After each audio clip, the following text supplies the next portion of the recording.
नमस्कार विद्यार्थी मित्रांनो, आपल्या सगळ्यांचं स्वागत आहे रॉकस्टार विराट पवार या आपल्या यूट्यूब चॅनलवर।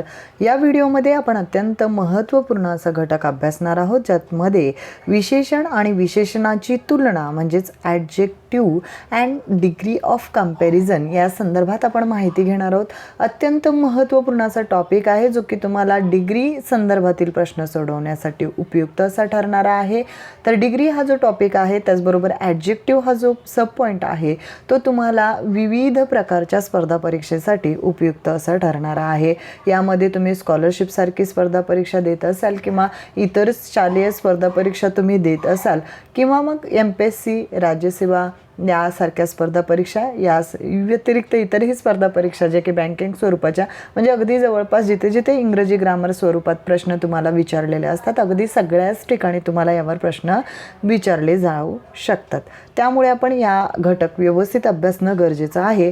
पहा, इथे काही वाक्य आहेत, ते वाक्य तुम्हाला सुरुवातीला वाचायचे आहेत। पहिलं वाक्य आपण घेऊया, ज्यामध्ये रामाज मँगो इज स्वीट अशा स्वरूपाचं हे वाक्य आहे।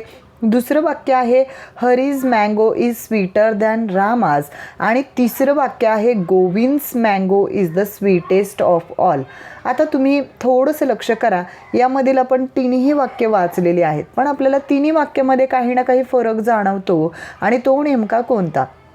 तर पहिल्या वाक्यामध्ये तुम्ही पहा, पहिल्या वाक्यामध्ये आपण काय केले, स्वीट हे जे विशेषण आहे हे केवळ रामच्या आंब्याला गोडी आहे असं त्याचा अर्थ प्रतीत करणार आहे, असा अर्थ व्यतीत करणारा तो शब्द किंवा तो वाक्य आहे, आणि तो गुणधर्मच काय आहे त्याचा हे मात्र काही सांगत नाही।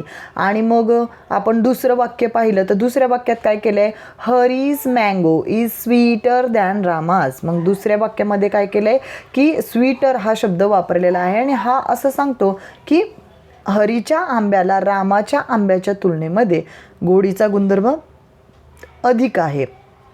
आणि तिसरं वाक्य बघा, तिसऱ्या वाक्यात काय केलेलं आहे, तिसऱ्या वाक्यात स्वीटेस्ट हे विशेषण काय सांगतं, तर स्वीटेस्ट हे विशेषण असं सांगतं की आंब्यामध्ये, गोविंदाच्या आंब्यात सर्वाधिक मात्रेत गोडीचा गुणधर्म आहे, अशा स्वरूपाचा हा वाक्य आहे। तर आपल्याला स्वीट, स्वीटर आणि स्वीट टेस्ट असे तिन्ही जे ह्यामध्ये ॲडजेक्टिव्ज आहेत त्यांचा वापर केलेला आहे, तर त्याबद्दल आपल्याला माहिती मिळत आहे।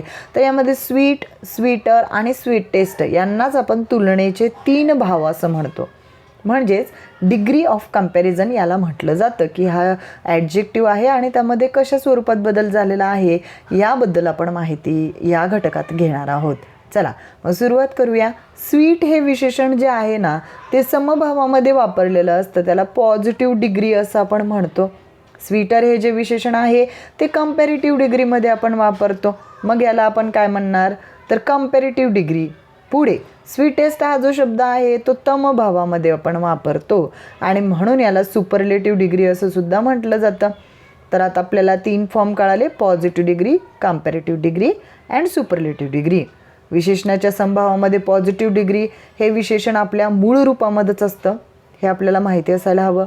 ते आपण ज्या विषयी बोलतो त्याच्या एखादा गुणधर्माचं फक्त अस्तित्व दर्शवण्यासाठी वापरलेलं असतो, परंतु जेव्हा तुलना नसते तेव्हाच त्याचा उपयोग आपण करत असतो। पॉझिटिव्ह डिग्रीमध्ये आपण तुलना करत नाही, त्यासाठी आपण वापर करीत असतो। त्यानंतर कंपॅरेटिव्ह डिग्री जे आहे, तर कंपॅरेटिव्ह डिग्रीमध्ये विशेषण हे समभावापेक्षा, समभाव म्हणजेच आपण पॉझिटिव्ह आताच पाहिलं, तर पॉझिटिव्हपेक्षा गुणधर्माच्या उच्चतर भाव म्हणजेच हायर डिग्री दर्शवत असतं। किंवा आपण असं पण म्हणू शकतो नाही का, की जेव्हा दोन वस्तू किंवा वस्तूंचे संच, दोन वस्तू असतील यामध्ये, ठीक आहे, दोन वस्तू किंवा वस्तूंचे संच, सेट ऑफ थिंग्स यांची तुलना आपण जेव्हा करतो तेव्हा आपण कंपॅरेटिव्ह डिग्रीचा वापर करीत असतो। आता कंपॅरेटिव्ह डिग्रीचं एक तर एक्झाम्पल बघा, म्हणजे तुम्हाला ही कन्सेप्ट क्लिअर होईल। इथे एक्झाम्पल काय दिलं आहे, this boy is stronger than that. तर इथे दिस बॉय, आणि म्हणजे इथे बॉयची तुलना केलेली आहे, बॉईजची तुलना केली आहे दोन मुलांची, तर त्यामुळे इथे आपण स्ट्रॉंगर दॅन असा वापर केलेला आहे। त्यानंतर पुढचं वाक्य बघा, which of this two pens is better, दोन पेनांची तुलना केलेली आहे। Apples are dearer than oranges, तर इथे ॲपल आणि ऑरेंज अशा दोन फ्रूट्सची तुलना केलेली आहे। मग अशा स्वरूपात दोन वस्तू किंवा वस्तूंचे संच यांच्यामध्ये जेव्हा आपण तुलना करतो तिथे वापरलेला जो डिग्रीचा फॉर्म असणार आहे तो आहे कंपॅरेटिव्ह फॉर्म ऑफ डिग्री। चला मग पुढच्या पार्टकडे आपण वळूया। तिसरा पार्ट आहे सुपरलेटिव्ह डिग्री।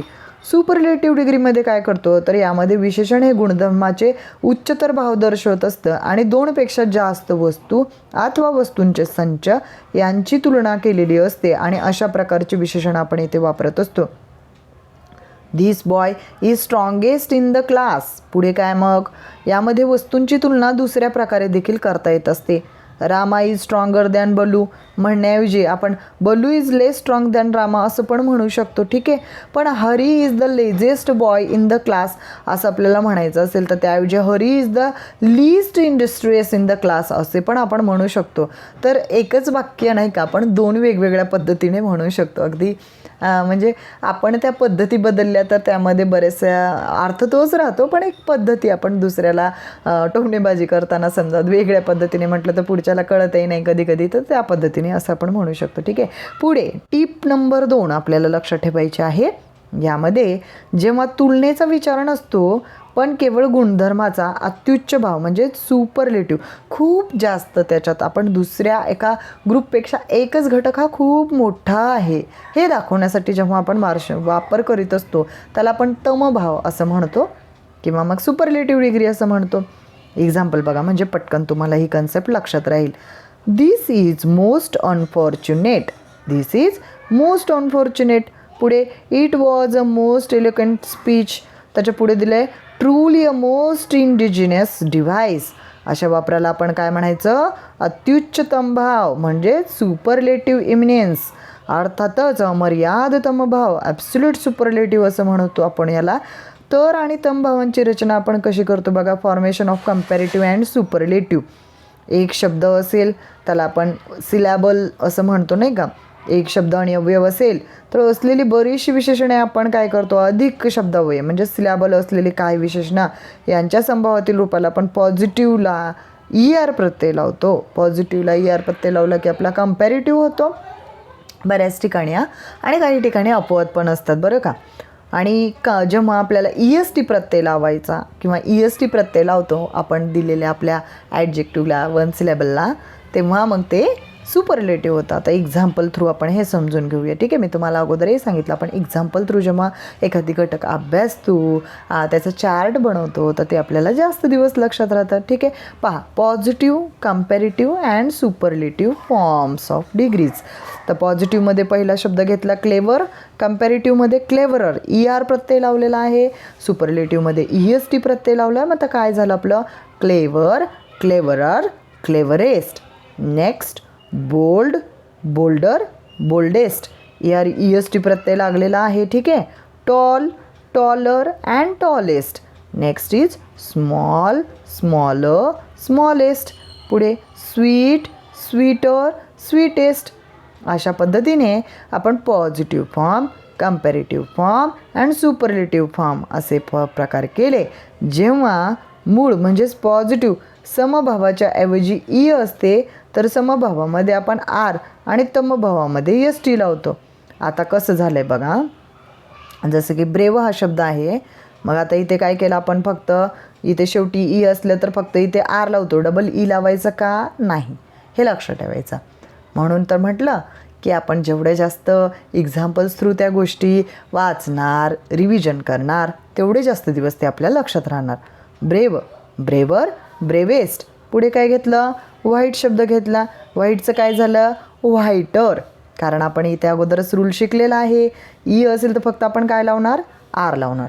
आणि आपल्याला सुपरलेटिव्ह करायचं असेल तर आपण काय करणार त्याला ST लावणार.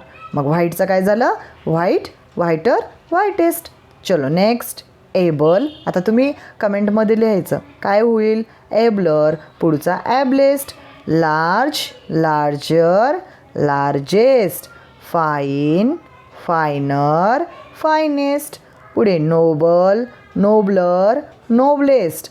आता जेव्हा मूळ म्हणजेच पॉझिटिव्ह संभावाच्या शेवटी Y असेल आणि Yच्या आधी व्यंजन म्हणजेच कॉन्सनंट असेल तर आपण ER आणि EST लावायच्या आधी Yला I मध्ये परिवर्तित करतो म्हणजेच Yचा I करतो.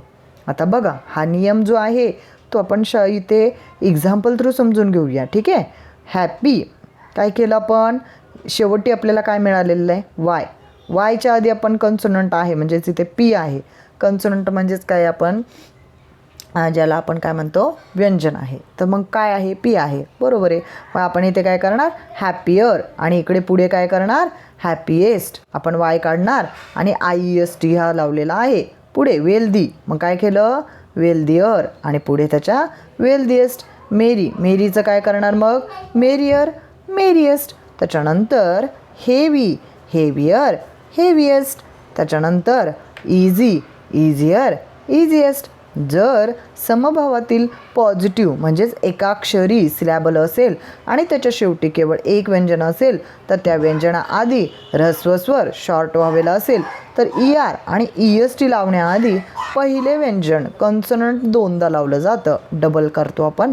जसं की रेड हा शब्द आहे रेडर, रेडेस्ट असं आपण केलेलं आहे. मग पुढे काय करणार आपण रेडचं काय झालं रेडर आणि then reddest, fat fatter fattest. पुढे sad sadder saddest. Then next is thin thinner thinnest, hot hotter आणि हॉटेस्ट केलं. बिगचं बिगर अँड बिगेस्ट. आता पुढे 2पेक्षा जास्त शब्दावय असतील सिलॅबल असतील तर अशा ठिकाणी काय करायचं मग अशा ठिकाणी विशेषणाच्या संभावाला पॉझिटिव्हला आपण मोर आणि मोस्ट लावून टंभाव तयार करतो. जसं की इंडस्ट्रियस हा शब्द आहे तर मग काय करायचं आपण इथे इंडस्ट्रियसला more industrious and most industrious असं होणार.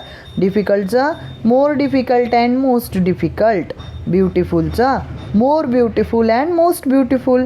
स्प्लेंडिडचं काय करायचं more splendid and most splendid. आता तुम्ही हे मी जेव्हा विचारते तेव्हा तुम्ही कमेंटमध्ये आन्सर करत जायचं म्हणजे तुमचं अभ्यासात लक्ष आहे हे लक्षात येईल. 2 शब्दावय असणारी विशेषणे त्यांचा शेवट फुल. उदाहरणामध्ये आपण बघूया यूजफुल आणि पुढे लेस होपलेस. ING लावलं तर बोरिंग, ED लावलं तर सरप्राईज्ड. असे इतर अनेक उदाहरणं आहेत. जसं की बघा आता modern, recent, foolish, famous, certain ह्यांनी होतं आणि मोर आणि मोस्ट लागतं. आता खालील शब्दांना एकतर ER लावायचा किंवा EST लावायचा. मोर आणि मोस्ट पण लागतं. आता बघा the new palace is more splendid than the old one. Which do you consider his most splendid victory. आता पुढे काय आहे बघा Abdul is more courageous than Karim. इथे आपण काय केलं मोर करेजियस वापरलं. Rahim is the most courageous boy in the village. तर अशा प्रकारे आपण इथे त्यांचा वापर केला. ER EST मोर मोस्ट स्वरूपामध्ये कसा चेंज होतो हे पण पाहिला. आता पुढचा रूल आपण अभ्यासूया. ठीक आहे. एकाच व्यक्ती किंवा वस्तूच्या 2 गुणधर्मांची तुलना करताना भावामध्ये कंपॅरेटिव्ह डिग्री वापरत नाहीत. एकच वस्तू किंवा वस्तूच्या 2 गुणधर्माची आपल्याला तुलना करायची असेल. जर आपल्याला असे सांगायचे असेल की the courage of Rama is greater than the courage of Balu तर काय म्हणायचं Rama is braver than Balu. पण जर आपल्याला असे सांगायचं असेल the courage of Rama is greater than his prudence तर आपल्याला असे म्हणावं लागेल काय की Rama is more brave than prudent. तर जेव्हा 2 गोष्टींची आपसात तुलना करायची आपल्याला तेव्हा तुलनेतील दुसऱ्या गोष्टीमध्ये पहिल्या गोष्टीचा अंतर्भाव आपण करायचा नाही आहे. आता उदाहरण बघा iron is more useful than any other metal. मग काय आपण जर आपण म्हटलं की iron is more useful than any metal तर त्याचा अर्थ असा म्हणण्यासारखा होईल की iron is more useful than iron अशा स्वरूपात होईल ते. त्यामुळे ऐवजी आपल्याला काय म्हणावं लागेल मग कारण लोखंड आयर्न पण एक धातूच मेटल आहे. मग अनियमित तुलना किंवा इरेग्युलर कंपॅरिझन आपण करणार नाही. तर अशा पद्धतीने हा पॉईंट आपल्याला समजला असणार आहे. पुढचा मुद्दा घेऊया मग म्हणजे जे आपल्याला त्याच्यात कंपॅरिझन करताना हे मुद्दे लक्षात ठेवून काम करावं लागणार. जर तुम्ही हे मुद्दे लक्षात ठेवले तर तुमचं नक्कीच यामध्ये सगळ्या गोष्टी ह्या व्यवस्थितरित्या होणाऱ्या आहेत. बघा खालील विशेषणाची तुलना अनियमित आहे म्हणजेच त्यांचे कंपॅरेटिव्ह आणि सुपरलेटिव्ह भाव समभावापासून तयार झालेले नाहीत. समभाव, तरभाव आणि तमभाव हे सगळं जाणून घेऊया. ठीक आहे. मेनी मग इकडे मोर अँड मोस्ट नंबरसाठी आपण वापरायचा. क्वांटिटीसाठी काय करायचं मच, मोर अँड मोस्टचा वापर करायचा. आता लिस्टसाठी काय करणार तुम्ही little, less and lesser. Then वर्ससाठी काय करायचं, वर्ससाठी आपण बॅड, इव्हिल, इल आणि वर्स असे आपण वापरतो. बेस्टसाठी गुड, वेल अँड बेटर अशा स्वरूपात आपण चेंज करणारे आहोत. तर पॉझिटिव्ह, कंपॅरेटिव्ह अँड सुपरलेटिव्हमध्ये बघा लेटर हा शब्द असेल तर त्याला LATTER आणि पुढे लेटेस्ट अशा स्वरूपात आपल्याला करावं लागणार आहे.